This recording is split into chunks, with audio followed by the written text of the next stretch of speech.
Bom, sistema digestório.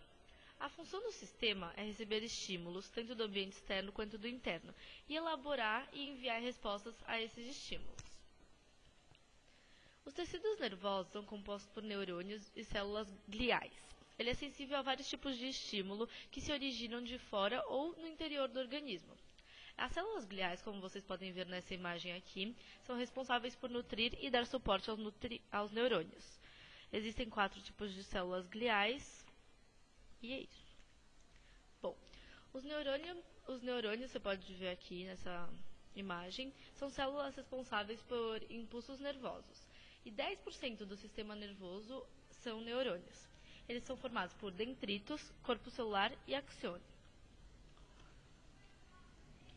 A célula é dividida em 3 partes distintas. Os dendritos são pequenas ramificações que saem do corpo celular. Eles captam sinais elétricos e transmitem através do axônio. O corpo, que faz parte do núcleo, produz algumas substâncias para o funcionamento correto da célula. O axônio conecta a outros neurônios ou a células de outros tecidos, como o músculo.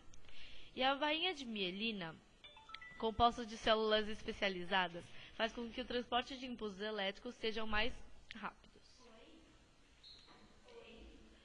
Bom, impulsos nervosos é o sinal que passa da fibra nervosa com o processo de transmitir a informação do sistema nervoso a todo o organismo.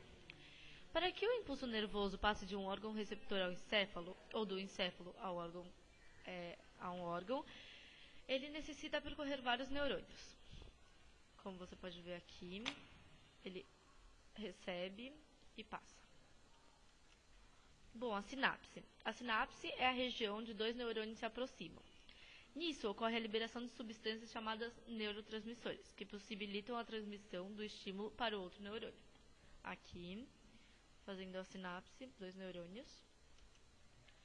A informação do sistema nervoso pode ser conscientes ou inconscientes.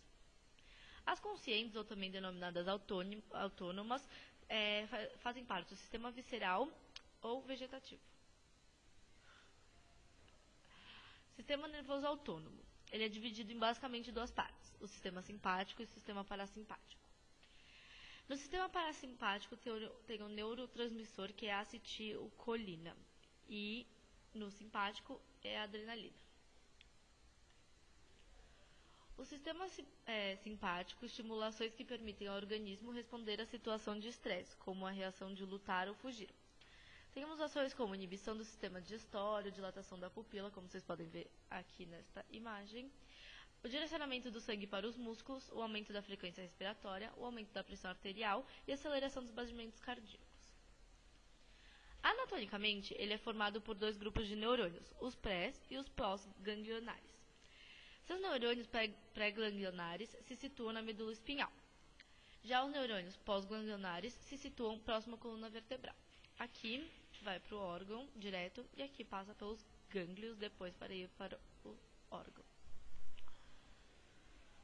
Também temos o sistema nervoso parasimpático, que é a parte do organismo do sistema nervoso autônomo cujos neurônios se localizam no tronco cerebral ou na medula sacral. Ele estimula as ações que permitem ao organismo responder à situação de calma. As ações, por exemplo, diminuição da pressão arterial e deceleração dos batimentos cardíacos. Ele funciona ao contrário do sistema simpático. No sistema consciente, ou também conhecido como voluntário, é o sistema nervoso somático ou de relação. Ele é composto por neurônios que estão submetidos ao controle consciente para gerar ações motoras voluntárias.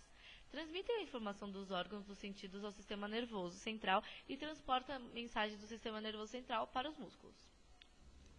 Ele é responsável pelo controle dos movimentos musculares voluntários. Bom, essa é a divisão anatômica. Central envolve o encéfalo e a medula, e periférico envolve os gânglios e os nervos, como o nervo craniano e o nervo torácico. Chama-se central o conjunto de encéfalo e da medula espinhal. Ele é responsável por funções bem complexas, como a interpretação de estímulos, controle dos órgãos internos e atividades como o raciocínio. O encéfalo é formado pelo cérebro, cerebelo e tronco encefálico. Aqui é localizado o cerebelo, que é a parte do encéfalo responsável pela manutenção do equilíbrio e pelos controles do tônus muscular e dos movimentos voluntários, bem como pela aprendizagem motora. Cérebro. Ele é o maior órgão do encéfalo e faz a maior parte das funções nervosas, como controle motor, fala, raciocínio, emoções, memória. O sistema límbico é o conjunto de estruturas do cérebro que são responsáveis por controlar as emoções e participar das funções de aprendizado e memória, podendo também participar do sistema endócrino. Ele é composto por certas estruturas que são essenciais no controle ligado às emoções, como os corpos mamilares, responsáveis por regularem os reflexos alimentares, tálamo, que é responsável pelo tato, paladar, visão, audição, e pela sensação de dor, como a pressão do ambiente, quente ou frio.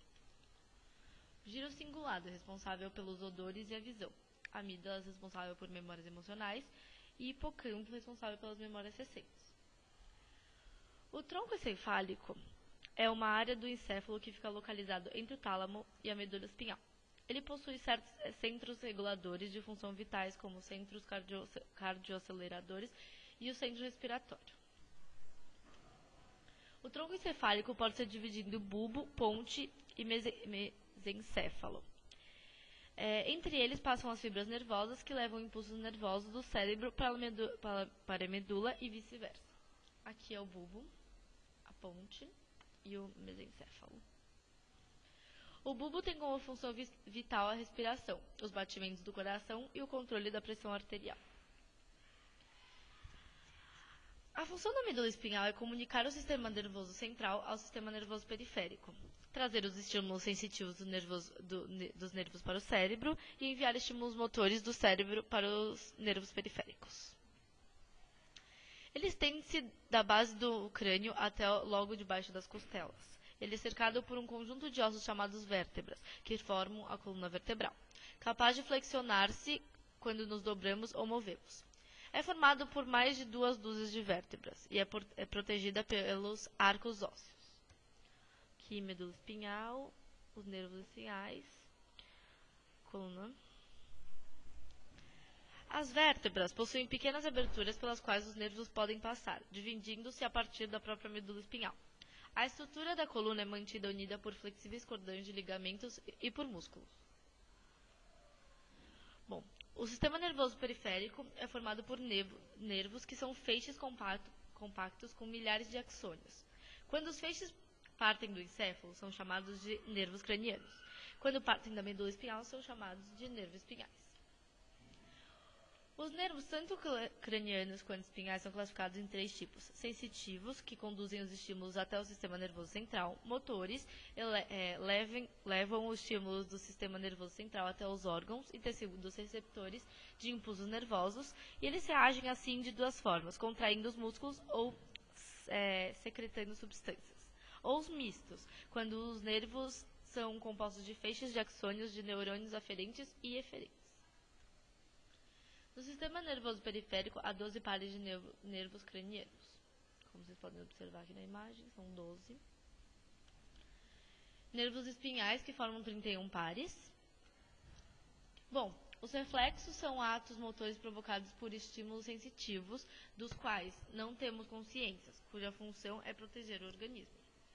Aqui o estímulo sensitivo ele é transmitido pelo nervo da mão, a medula, onde o neurônio sensitivo se comunica com o neurônio motor, que transmite um estímulo motor provocando a contração do músculo e em seguida a retirada da mão. Aí, acabou.